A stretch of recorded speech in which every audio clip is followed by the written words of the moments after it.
folks to come. And so it was in that spirit that Willie and some of these people were coming, but they were getting placed on the track. And so, and Willie also started a great, close, at that time, personal relationship with Congressman Henry B. Gonzalez. And so this was a done deal. Willie was on his way to becoming a diplomat and spending his time talking and visiting England. So that was a huge difference for me to kind of see.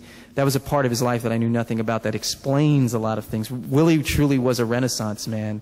I think in the book I talked about it. My wife always laughs about this part of the book, but he was the kind of guy that, you know, it was, you know, classical music and conjuntos, Tejano music. You know, it was Zulemas tacos every day and then heading over to this French restaurant. You know, it was reading the Wall Street Journal.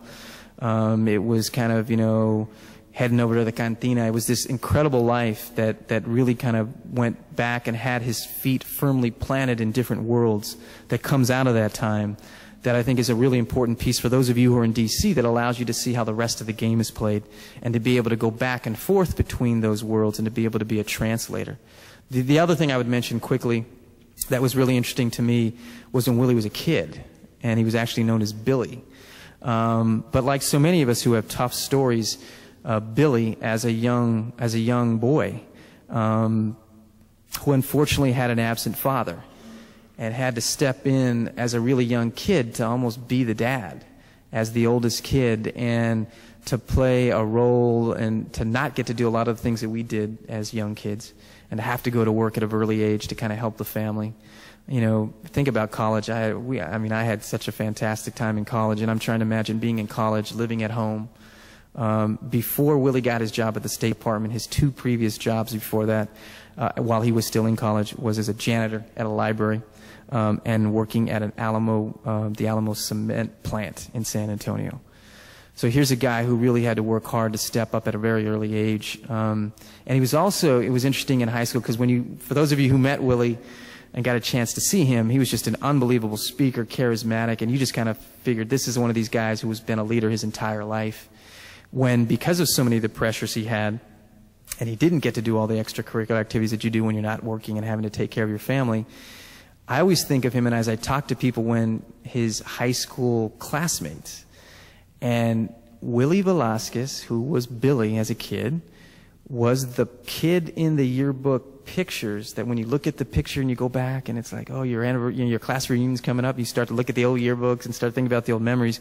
Willie was the guy that you would look in the yearbook and you'd say, hey, look, there's Henry, and look, there's Nicolas, and who was that? I don't remember this guy. He was the loner. He was one who was doing okay in school, but he was hardly around. He was working, he was taking care of the family, going through some pretty heavy stuff. And so he's the kind of guy, I think about a lot of times the lost middle in our schools. Willie Velasquez was not born as a leader, you know, was not a leader his entire life. And so when you see him, he was such a powerful presence in his professional career that I always assumed that's how he was. And so I think it's also a lesson for us when we think about the potential of our young people and what they can become if given the chance. So those are a couple of things that stand out in terms of surprises. Questions, comments, other thoughts? We've got time for maybe a couple more. Anybody at all? Please. Shannon Perry with the National Conference for Community and Justice, and thank you so much. You really brought him to life. I had two questions. One, you mentioned John Lewis and as an influence, I guess, to him. And John Lewis obviously was a man of deep faith in the African-American civil rights movement. So much of that was around faith. And so I'd be curious, two questions. One, who are some of his other influences around this, or some of his idols? And two, what was the role of faith in his own life, or how he saw it in the civil rights movement? Good. No, great questions. Some of the other people who I think were really important influence in Willie's life, I think for a lot of us growing up as Latinos, a lot of time it's really close to home. And so there are a lot of people whose names you wouldn't know, but it's the family. So as an 8-year-old kid, after church on Sunday, everyone would go over to his grandparents' house and they'll hang out. And this is just the reality of the time. The women would go into the kitchen, make sure they served the men, and then went back to the kitchen, and then his uncles, his dad, his grandfather would get together and talk about politics. And at the age of 8, he kind of was checking it out, and they didn't kick him out And so he started to hang around with them. And pretty soon, at an early age, as a working class Mexican American kid on the west side of San Antonio, he was having his own local version of This Week, of Meet the Press, with his family. And so that was a huge influence on him. I think a little bit old, which is interesting, in the 60s and the 70s, when Willie really moved over to becoming a Chicano political activist. It's interesting because a bunch of these guys, you heard about Mayo, the Mexican American Youth Organization, which, if we talk about faith again, Willie's the person who came up with the name.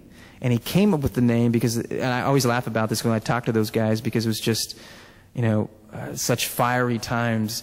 And I'm trying to imagine what these guys were doing in the conversations. And as they were thinking about names, you know, all these names, they were unbelievably strident and, you know, right in their face, and Chicano power, and we're going to put it right in your face. And Willie was the one who came up with the Mexican American Youth Organization. And the strategy was, no one will know who we are. It'll be a good cover. And he got it from CYO, the Catholic Youth Organization. You know, when you would play sports as a kid, as a Catholic kid? That was his kind of thinking in terms of the faith. But I mention that because at that time they would get together and they would read the works of Stokely Carmichael, of Malcolm X. And then Willie would also bring in some of the great Mexican writers of the time and some of the great Mexican labor leaders, Vasconcelos, some other folks who were coming literally from the other side of the border, which I think was a little bit different because of the times and because we were in the United States. There was kind of it was easier in a way to kind of get access to and to be thinking about some of the top African-American civil rights leaders who had a big influence. But Willie also brought this Mexican side that I thought was really interesting. And so some of those people, but probably the person who played one of the biggest influential roles in his life, particularly in his political work, was a man named Maclovio Barraza, who was a former steelworker, and was a leader within the steelworker community. And Willie just really saw him as almost the father he never had. And Maclovio was a labor leader who came out of Arizona and came out of the copper mines.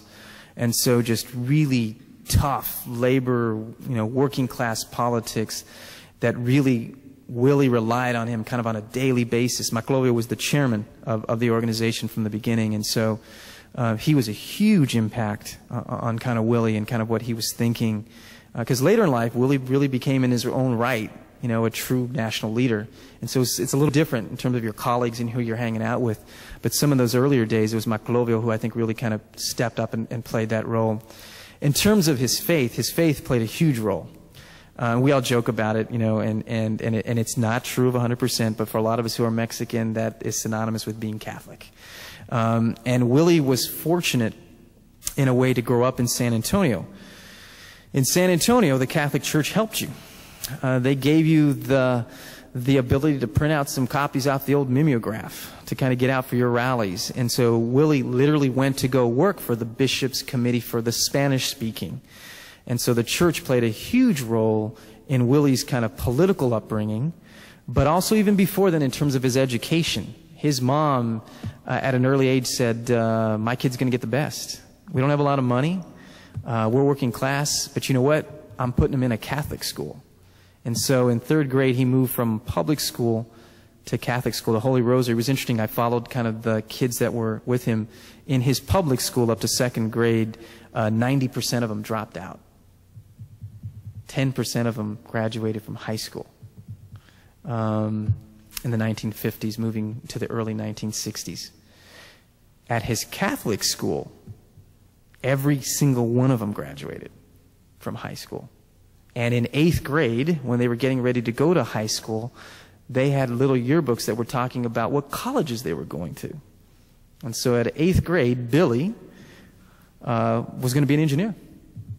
And was going to go to St. Mary's. But other working class Mexican American kids were talking about going to Harvard and all these other places. And so it was just a huge shift that once again came out of the Catholic education. And so that all carried on into his adult life.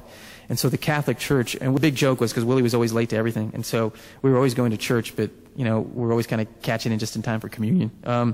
So he was always late, but he was always there. And he was really tight with so many of the priests who had helped him in those early days and continued through the rest of his life. And so his faith